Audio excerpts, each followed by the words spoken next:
L'être humain a besoin d'un bien-être physique, mental et social, c'est-à-dire d'une bonne santé. Malheureusement, ce n'est souvent pas le cas à cause de plusieurs facteurs, parmi lesquels les mauvaises conditions environnementales. Elles engendrent des maladies de tout genre. Parmi ces maladies, le paludisme, encore appelé malaria, est l'affection qui fait le plus de victimes. Selon l'OMS, Organisation mondiale de la santé, les estimations en 2010 font état de 216 millions d'épisodes palustres, dont 81% dans la région Afrique, soit 174 millions de cas. Au laboratoire d'entomologie appliquée de l'université d'Abomey-Calavi, des recherches réalisées sur les vers parasites d'insectes ont abouti à l'identification d'une espèce de ver qui décime les populations larvaires d'anophèles. Ce ver appelé Romanonermis iengari parasite et tue les larves de moustiques. Il s'agit d'un ver homologué par l'OMS pour la lutte contre les vecteurs du paludisme. Ce ver se développe à l'intérieur de la larve des moustiques qui meurent au moment où le ver adulte quitte son corps. Aujourd'hui, au Bénin, un système de production à grande échelle de ce ver a été développé au centre Edward Platzer de l'université d'Abomey-Calavi. Ce centre produit mensuellement un minimum de 150 millions de ce ver. Cette quantité suffit pour tuer des larves du vecteur sur une superficie de 75 000 m² de gîtes larvaires. Ce centre a été financé par Grand Challenge Canada et est dirigé par le docteur Thierry Alavor, maître de conférence des universités. Ce centre a vu le jour pour pouvoir faire la recherche d'alternatives contre les insecticides chimiques qui sont utilisés dans la lutte contre les vecteurs du paludisme. Donc, trouver une alternative qui soit respectueuse de l'environnement, respectueuse de la santé humaine et qui soit financièrement abordable aux populations pauvres d'Afrique. Donc, nous avons fait le travail et nous avons débouché sur un ver qui parasite et tue les larves de moustiques, surtout les larves d'anophèles qui sont vecteurs du paludisme. Donc, ce centre est une unité de production à grande échelle de ce ver.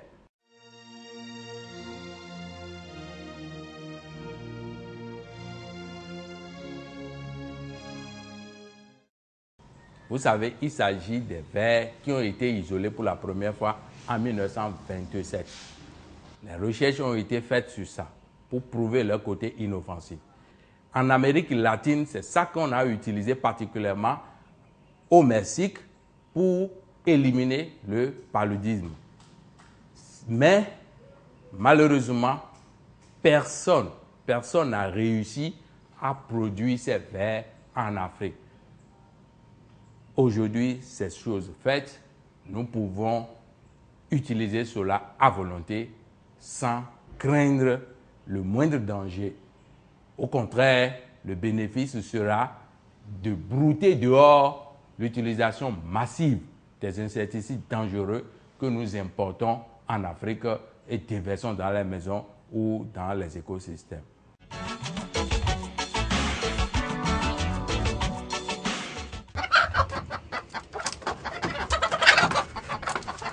Nous sommes ici dans le poulailler du centre Platzer. Ces poules sont utilisées pour gorger les moustiques qui se trouvent dans l'insectarium.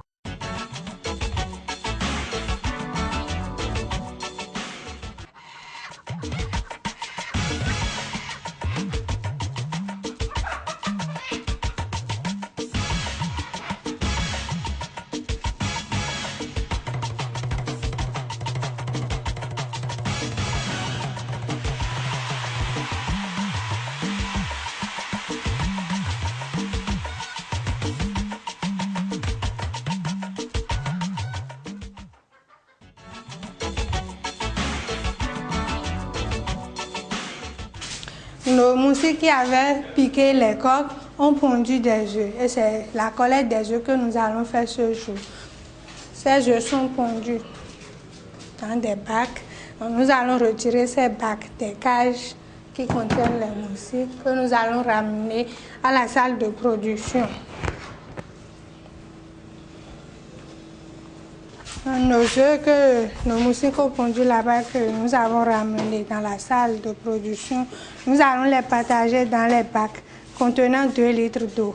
Donc, c'est 5 radeaux d'œufs par bac. Et chaque radeau d'œufs contient environ 170 œufs.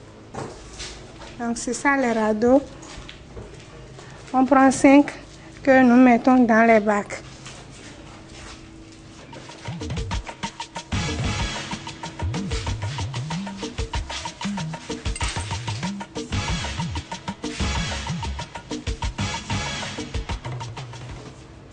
Ici, nous allons prélever la nourriture pour nourrir les larves.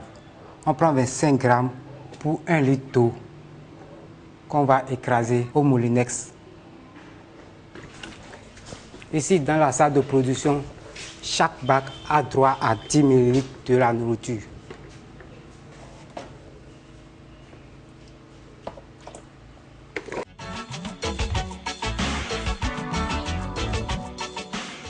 Ici, c'est les boîtes contenant les fibres végétales qui ont fait 6 à 8 semaines de conservation. Pour obtenir les préparasitiques, nous allons ajouter de l'eau stérilisée d'avance sur ces fibres pour obtenir les préparasitiques.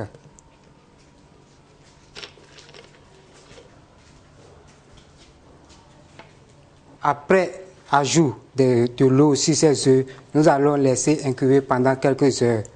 Après ces quelques heures, nous allons obtenir les nématodes préparasitiques qui seront prêts à infecter les larves de moustiques qu'on a dorénavant eues. Après avoir laissé incuber les œufs de nématodes quelques heures, nous passons au filtrage de l'eau qu'on a ajouté au mélange œufs, post-parasitiques et fibres végétales. Donc, je vais filtrer à l'aide de cette.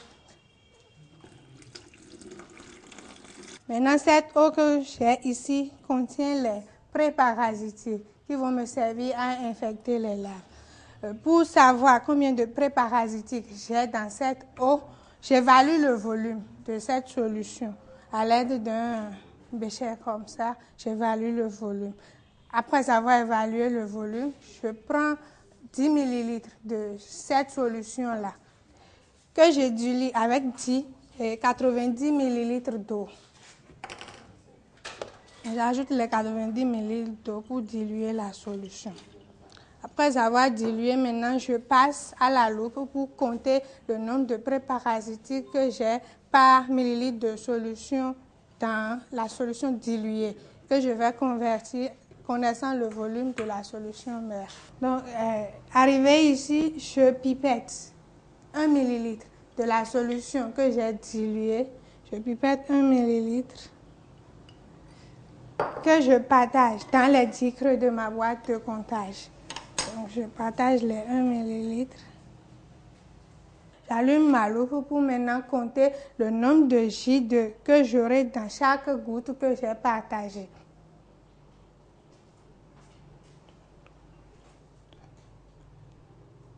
Je prélève la quantité correspondant au nombre de larves qu'il y a dans l'eau. Ici, j'ai environ 850 larves, donc je prélève 12,5 ml de la solution et je verse dedans comme ça.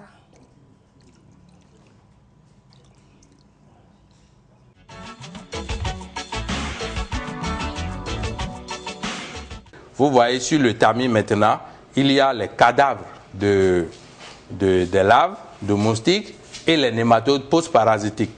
Tous sont retenus sur le premier tamis. Ceux qui vont se retrouver en bas vont être retenus par les tamis d'en bas. Et maintenant, une fois que cette étape réalisée, nous prenons maintenant les tamis avec leur contenu que nous déposons dans un bac contenant de l'eau propre. Une fois le tamis avec les nématodes et les cadavres de larves déposés dans l'eau, au bout d'1 heure de temps, nous retirons le tamis. Vous voyez, le tamis retiré, regardez ici. Vous voyez, les cadavres de moustiques, ainsi que les larves de moustiques qui ne sont pas encore mortes, plus les autres déchets sont retenus dans le tamis. Voyez-vous.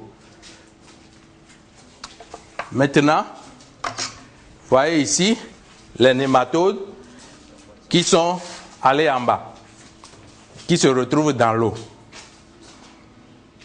Voyez-vous.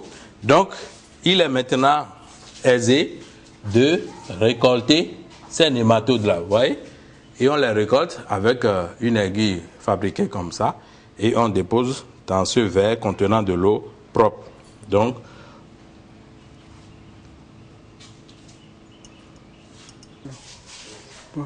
dans le verre là, nous avons des nématodes post-parasites ici. Ces nématodes post-parasites sont obtenus après l'infection des larves par les nématodes pré-parasites. Ainsi, après avoir infecté les larves, nous récoltons les post-parasites et nous les nettoyons. En les nettoyant, on les met dans ce verre. Maintenant, ces post-parasites seront conservés afin qu'ils puissent pondre. Maintenant, avec ces pots en plastique, nous permettent de conserver les post-nématodes qui sont ici. Ainsi, le pot contient de fibres de matière végétale. C'est-à-dire un matériel végétal. En l'intérieur de cas, nous avons mis de l'eau pour permettre aux post-nématodes d'aller en profondeur. On possède aux mesures. Nous disposons d'une balance électronique ici qui nous permet de mesurer les post-nématodes. Voici la balance électronique qui nous permet de mesurer les post-nématodes dans chaque pot. Ainsi, pour mesurer, on mesure 2 grammes de post-nématodes pour chaque pot.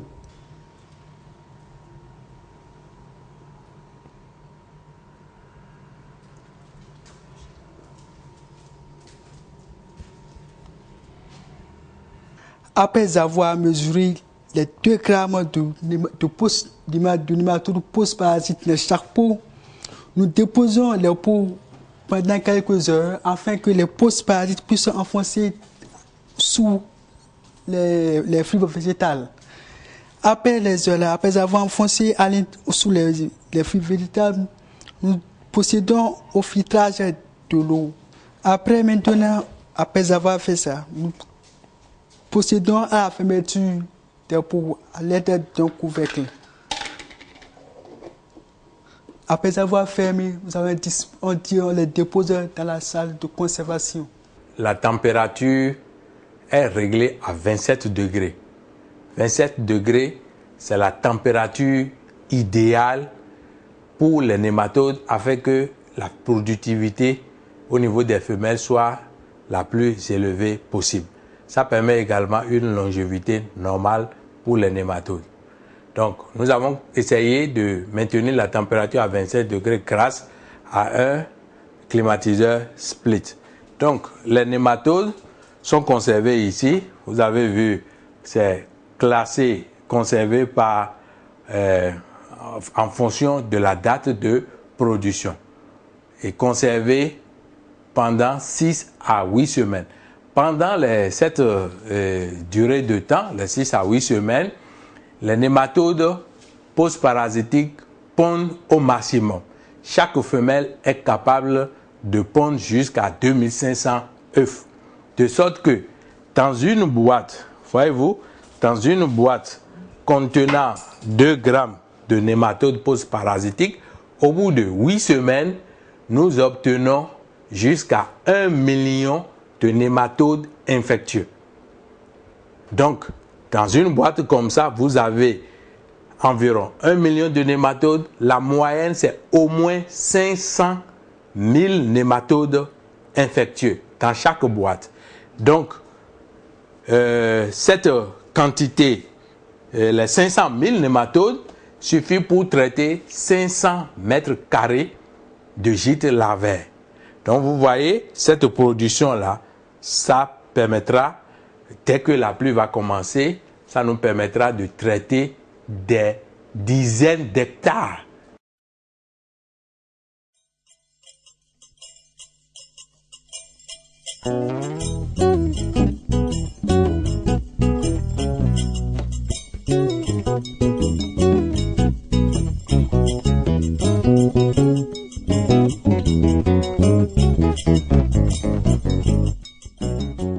Le gouvernement du Bénin et les autres gouvernements d'Afrique puissent apporter leur concours.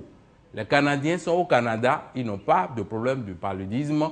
C'est les Africains, y compris les gouvernements aussi, eux aussi, ils souffrent du paludisme. Donc, il faudrait qu'ils essayent d'apporter leur contribution financière pour que ces jeunes que nous avons déjà formés et les autres que nous allons former puissent s'installer pour produire des milliards de ces vers tous les mois pour que partout au Bénin et partout en Afrique, on puisse les lâcher partout où se trouve une seule lave d'Anophèle.